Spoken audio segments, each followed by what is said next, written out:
नमस्कार, तळोदा वृत्तांकनमध्ये आपलं स्वागत आहे। जर आपण नवीन असाल तर कृपया चॅनलला लाईक आणि सबस्क्राइब करा व बेल नोटिफिकेशन ऑल वर सेट करा। डाकिन असल्याच्या संशयावरून महिलेवर हल्ला, 5 आरोपी फरार। रवींद्र वळवी, मोलगी प्रतिनिधी।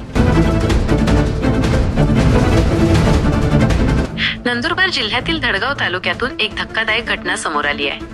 बिजरी येथील एका महिलेवर डाकिन जादूटोणा करणारी असल्याच्या संशयावरून काही व्यक्तींनी हल्ला केला। या प्रकरणी धडगाव पोलीस ठाण्यात 5 जणांविरोधात गुन्हा दाखल करण्यात आला असून सर्व आरोपी फरार आहेत। मिळालेल्या माहितीनुसार 20 जून 2025 रोजी धडगाव पोलीस ठाण्यात मीना शिवाजी तडवी, वय 35, राहणार बिजरी गव्हाणपाडा यांनी तक्रार दाखल केली। 16 जून 2025 रोजी सायंकाळी 6:30 वाजण्याच्या सुमारास कुर्शा सामा तडवी, विलास कुर्शा तडवी, आनंद कुर्शा तडवी, वेसीबाई कुर्शा तडवी आणि संपत सामा तडवी, सर्व राहणार बिजरी या आरोपींनी संगनमत करून मीना तडवी यांच्या घरावर हल्ला केला।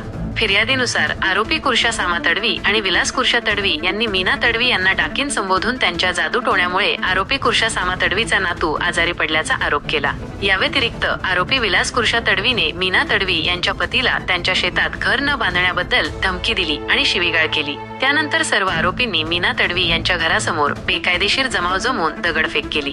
या घटनेनंतर पोलिसांनी भारतीय न्याय संहिता कलम 125, 189, 2, 191, 2, 190, 352, 351, 2, 485 अंतर्गत गुन्हा नोंदवला आहे।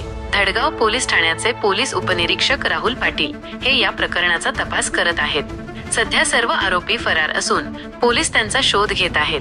परिसरात शांतता असल्याची माहिती पोलिसांनी दिली आहे।